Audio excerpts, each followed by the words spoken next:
दोस्तों, क्या आपको भी समझ में नहीं आ रहा है कि कौन सा बिजनेस करें? बिजनेस आप स्टार्ट करते हैं, लेकिन कभी या तो उसमें नुकसान हो जाता है या फिर आगे जाकर के आप फंस जाते हैं कि बिजनेस को कैसे करें। आप बिजनेस की लागत को नहीं समझ पाते हैं और इस बिजनेस में ज़्यादा से ज़्यादा पैसा लग जाता है। तो इसलिए आज हम इस वीडियो में बात करने वाले हैं कि किस तरह का बिजनेस करें, उस बिजनेस में कितना बजट लगेगा, उसकी मार्केटिंग कॉस्ट क्या होगी, उसके मैन्युफैक्चरिंग या उसकी ऑपरेशन की कॉस्ट क्या होगी, उसमें लेबर में कितना खर्च आएगा, जिससे आप ये एनालिसिस कर पाएंगे कि आपको किस तरह का बिजनेस स्टार्ट करना चाहिए और वह उससे मुनाफा निकाल सकें। नमस्कार दोस्तों, मैं धर्मेंद्र कुमार अपने चैनल व्यापार अनलॉक पे आपका स्वागत करता हूं। तो फिर चलिए इस वीडियो को शुरू करते हैं।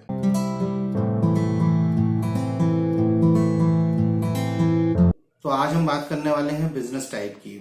आखिर ये बिजनेस कितने तरीके के होते हैं? दोस्तों, बिजनेस मेनली 3 तरीके के होते हैं, जिन्हें B2C, B2B, B2C या फिर B2B के नाम से जाना जाता है। तो आखिर ये 3 टाइप के बिजनेस हैं क्या?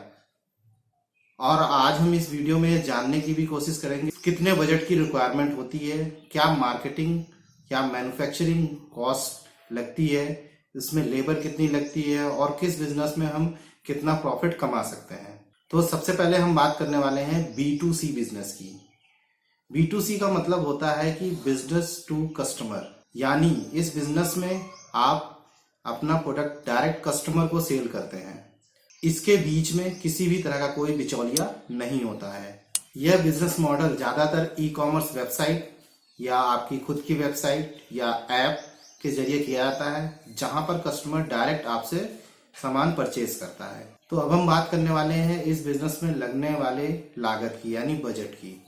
देखिए, ये B2C जो कि डायरेक्ट कस्टमर को बेचा जाता है, तो यहाँ पर थोड़ा बजट की रिक्वायरमेंट ज्यादा होती है, क्योंकि इसमें आपको सारी चीजें खुद ही मैनेज करनी पड़ती हैं कि प्रोडक्ट की मैन्युफैक्चरिंग करना, उसकी ब्रांडिंग करना, उसके ट्रांजैक्शन डिस्ट्रीब्यूशन को देखना, डिलीवरी को देखना और कस्टमर के सेटिस्फेक्शन को देखना। इसमें सारी चीजों का आपको ध्यान रखना होता है, इसीलिए इस बिजनेस की कॉस्ट ज्यादा होती है। यदि आप इसको अपनी वेबसाइट या अपने ऐप के थ्रू किसी प्रोडक्ट को सेल करना चाहते हैं, तो वहां भी एक बड़ी कॉस्ट आपकी लगती है, क्योंकि वेबसाइट को बनवाना, उसके बाद उसको चलाए रखने में एक अच्छी कॉस्ट लगती है। तो इस तरह के बिजनेस में आपके पास कम से कम 10 लाख रुपए होने चाहिए, तो ही इस बिजनेस में एंट्री करें। इसके अलावा इसमें ब्रांडिंग का बहुत बड़ा रोल होता है, क्योंकि आप डायरेक्ट कस्टमर को सेल करते हैं, तो आपका जो पैकेज होता है वह ब्रांडिंग के अनुरूप बहुत ही अच्छा होना चाहिए। कस्टमर को देख करके यह लगना चाहिए कि यह प्रोडक्ट वाकई में उसके यूज का है।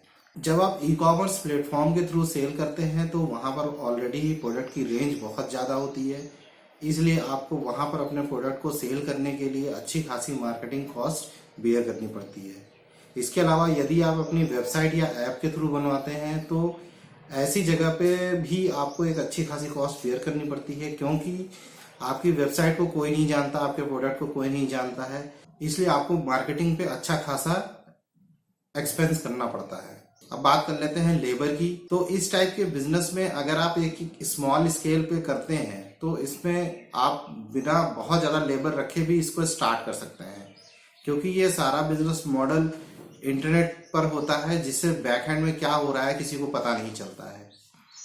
आप इसको घर में भी स्टार्ट कर सकते हैं, घर के लोगों को इन्वॉल्व करके अपना प्रोडक्ट तैयार कर सकते हैं और इंटरनेट के थ्रू बेच सकते हैं। मार्केट रीच की बात कर लेते हैं। ऑनलाइन बिजनेस में मार्केट रीच बहुत अच्छी होती है, क्योंकि आप अपने किसी एक स्मॉल एरिया में नहीं बल्कि एक बहुत बड़े एरिया को सप्लाई करते हैं। जैसा कि नॉर्मल बिजनेस में होता है, आप अपने आसपास या अड़ोस पड़ोस के क्षेत्र में एक दुकान खोल देते हैं, तो वहां एक सीमित लोग आते हैं।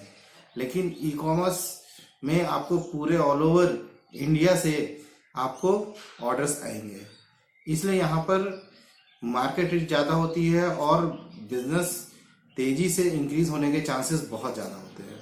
अब हम जान लेते हैं इसमें लगने वाले मैन्युफैक्चरिंग कॉस्ट या वेयर हाउस के बारे में। तो अब ये तो बिजनेस पे डिपेंड करता है कि आप मैन्युफैक्चरिंग किस तरह की कर रहे हैं या कोई प्रोडक्ट खरीद के ला रहे हैं। इसमें ऐसा कोई जरूरी नहीं है आपको मैन्युफैक्चरिंग ही करनी है। आप दूसरे किसी सप्लायर से भी अपना प्रोडक्ट बनवा सकते हैं या उनसे खरीद सकते हैं और यहाँ पर ला करके सेल कर सकते हैं। Manufacturing and warehouse cost business to business वेयर करती है। तो अब हम बात करने वाले हैं B2B2C। ये क्या होता है? B2B2C जो है होता है बिजनेस टू कस्टमर, यानी ये एक नॉर्मल जो चैनल हम हमारे आसपास जो चलता है, जिसमें एक मैन्युफैक्चरर एक प्रोडक्ट बनाता है और वह होलसेलर या डिस्ट्रीब्यूटर को देता है और फिर उसके जरिए वो कस्टमर को जाता है। यहाँ पर कस्टमर प्रोडक्ट अपने आस पड़ोस की दुकान से खरीदता है, ना कि मैन्युफैक्चरर से। तो हम इस बिजनेस में बात करेंगे बजट की। तो इस टाइप के बिजनेस में एक अच्छा खासा बजट लगता है। सपोज दैट हम मान लेते हैं आप ऑयल मिल लगा रहे हैं, जो कि आप सरसों का तेल निकाल रहे हैं और फिर किसी डिस्ट्रीब्यूटर या होलसेलर को दे रहे हैं और वो फिर किसी कस्टमर को दे रहा है। तो यह एक लार्ज कैप का बिजनेस है। तो यहाँ पर आपको कुछ मार्जिन्स डिस्ट्रीब्यूटर और होलसेलर के लिए भी रखना पड़ता है, उसके बाद ही कस्टमर के पास जाता है। ये एक लो मार्जिन बिजनेस होता है, बट इसमें सेल बहुत ज़्यादा होती है, डिमांड बहुत ज़्यादा आती है। साथ ही साथ इसमें डिस्ट्रीब्यूशन की एक्सपर्टीज आपको चाहिए होती है, नहीं तो आप इस बिजनेस को सही से कर नहीं पाएंगे। इस तरह के बिजनेस को स्टार्ट करने के लिए आपको मिनिमम कम से कम 25 लाख या 50 लाख रुपए आपको अपने अकाउंट में अपने बिजनेस को रन करने के लिए रखना ही पड़ेगा, क्योंकि इसका काफ़ी हद तक बिजनेस उधारी पे चलता है, जिसकी वजह से आपको पैसों की हमेशा ज़रूरत रहेगी। अगर ब्रांडिंग की बात करें तो ब्रांडिंग भी इस तरह के बिजनेस में एक बहुत बड़ा रोल रखता है। तो आपको ब्रांडिंग पे भी अच्छा खासा पैसा इन्वेस्ट करना पड़ेगा। मार्केटिंग की बात करें तो मार्केटिंग में इसमें रोल थोड़ा सा कहीं हद तक B2C के मुकाबले कम होता है, क्योंकि एक बार जब आप अपना डिस्ट्रीब्यूशन नेटवर्क सेटअप कर लेते हैं तो आपकी मार्केटिंग कॉस्ट कम हो जाती है, क्योंकि लोग आपको जान चुके होते हैं और वह जानते हैं कि यह प्रोडक्ट हमारे इस दुकान पर मिलता है, तो उसे यह बार बार बताना नहीं पड़ता है और वह जा करके वहां से इजीली उस प्रोडक्ट को खरीद लेता है। तो इसमें मार्केटिंग एक कह लीजिए 1 टाइम या 2 टाइम का इन्वेस्टमेंट होता है, उसके बाद आपके प्रोडक्ट आसानी से सेल होने लगते हैं। लेबर कॉस्ट की बात कर ले तो इसमें एक अच्छी खासी लेबर आपको चाहिए होती है, क्योंकि यहाँ पर स्किल और नॉन स्किल दोनों तरह के लेबर आपको चाहिए होगी। क्योंकि यदि आप किसी तरह का प्रोडक्ट बना रहे हैं तो वहाँ पर उस प्रोडक्ट को बनाने के लिए कुछ मशीन्स या सिस्टम लगेगा, जिसके लिए आपको अनस्किल और स्किल लेबर दोनों ही की ही जरूरत पड़ेगी। अगर हम बात करें मैन्युफैक्चरिंग यूनिट या वेयर हाउसिंग की, तो इसकी भी यहाँ पे जरूरत पड़ने वाली है, क्योंकि आप जब कोई प्रोडक्ट बनाएंगे तो एक लार्ज स्केल पे बनाएंगे, इसलिए आपको एक अच्छा मैन्युफैक्चरिंग यूनिट साथ में कुछ बड़े वेयर हाउसेस की भी जरूरत पड़ेगी। तो अब हम बात करने वाले हैं B2B बिजनेस की।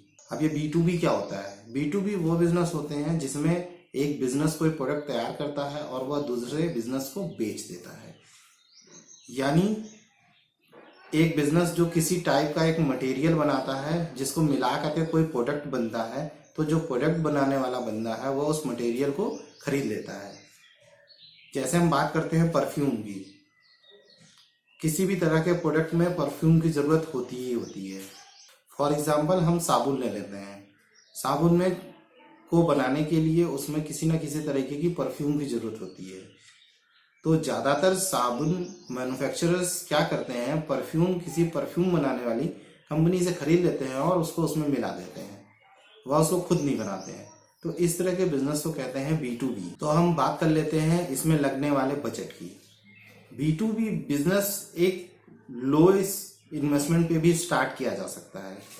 जैसा कि हम बात कर रहे थे अभी की साबुन में लगने वाले परफ्यूम, यदि आप परफ्यूम बनाना शुरू करते हैं तो उसे एक लो इन्वेस्टमेंट पे स्टार्ट कर सकते हैं। किसी भी तरह के परफ्यूम बनाने के लिए आपको बहुत ज़्यादा बजट की जरूरत नहीं पड़ती है, आप थोड़ी सी नॉलेज लेकर के भी इसको बना सकते हैं। मैं परफ्यूम की बात कर रहा हूँ तो इसलिए आप ये ना समझे कि मैं एक परफ्यूम के बिजनेस की बात कर रहा हूँ। ऐसे बहुत सारे प्रोडक्ट्स हैं जो इसकी रिक्वायरमेंट बिजनेस को रहती ही रहती है, उसके लिए वो दूसरे बिजनेसेस को कॉन्टेक्ट करते हैं।